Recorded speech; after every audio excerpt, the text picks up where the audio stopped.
Di video kali ini kita tidak menakut-nakuti, kita hanya berbagi informasi. Kebenaran informasi ini tidaklah mutlak, jadi ambil sisi positifnya dan buang sisi negatifnya. Semoga dengan informasi ini kita selalu waspada dan selalu dekat pada Yang Maha Kuasa.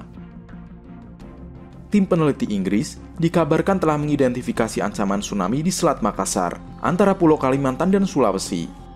Di wilayah ini adalah rumah bagi lebih dari 1,6 juta orang dan calon ibu kota baru yang diusulkan di Teluk Balikpapan, Kalimantan. Para peneliti telah menganalisis data geologis yang mencakup lebih dari 2,5 juta tahun untuk menunjukkan sumber tanah longsor bawah air yang berulang. Tanah longsor ini diduga terjadi setiap 160.000 tahun sekali. Dilansir dari Express, peneliti mengatakan jika tanah longsor terulang, maka dapat memicu tsunami yang cukup besar untuk merendam Teluk Balikpapan. Para peneliti, yang dipimpin oleh tim dari Universitas Heriot-Watt di Edinburgh, Inggris, mengatakan masyarakat pesisir menjadi paling beresiko karena tak ada sistem peringatan dini tsunami. Namun para peneliti mengaku masih harus melihat apakah suatu peristiwa longsor dahsyat itu akan terjadi lagi.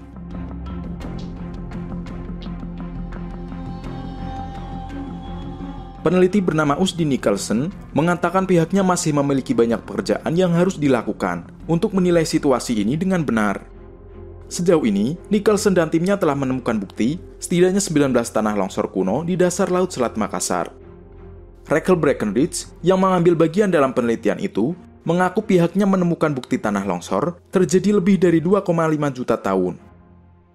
Fenomena ini terjadi setiap 160.000 tahun atau lebih dan berukuran sangat besar.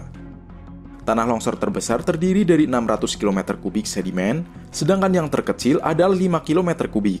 Para peneliti khawatir Teluk Balikpapan berpotensi memperkuat kekuatan tanah longsor di masa depan.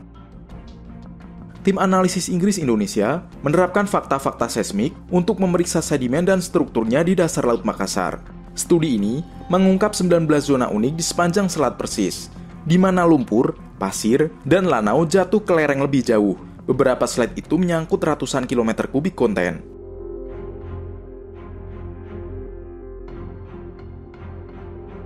Peneliti mengatakan semua tanah longsor berada di sebelah barat saluran Selat Makassar sedalam 3.000 meter. Sebagian besar lagi berada di sebelah selatan Pulau Mahakam di Pulau Kalimantan, yang sedimennya dikeruk sebanyak 8 juta meter kubik setiap tahun. Selama ini, pengeruk mengira sedimen dihasilkan arus di selat. Padahal, tumpukan sedimen curam yang dipahat dari waktu ke waktu akhirnya runtuh ke bawah lereng. Kemungkinan besar diaktifkan oleh goncangan gempa bumi regional. Hasil riset ilmuwan Inggris tersebut juga didukung oleh tim peneliti yang berasal dari Indonesia. Peneliti dari ITB menyebut investigasi itu memperkaya kesadaran masyarakat geologi dan geofisika Indonesia tentang bahaya sedimentasi dan tanah longsor di Selat Makassar. Peneliti ilmu bumi menerapkan strategi multi-ilmiah. Tsunami akan sangat mungkin terjadi ketika tingkat pasokan sedimen cukup tinggi tetapi pemicunya jarang terjadi. Indonesia pernah mengalami 2 aktivitas tsunami yang didorong oleh tanah longsor pada tahun 2018. Yaitu ketika sisi gunung berapi Anak Krakatau runtuh, dan secara independen ketika gempa bumi mengaktifkan lereng yang gagal di Teluk Palu di Sulawesi.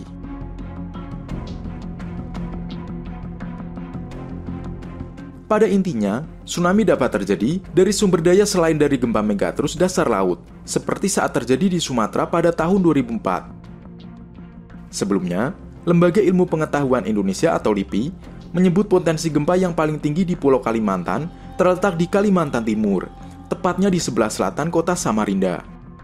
Menurut peneliti geoteknologi LIPI, Selat Makassar yang memisahkan Kalimantan dan Sulawesi ini terdapat patahan aktif. Patahan inilah yang menimbulkan kerawanan gempa dan tsunami.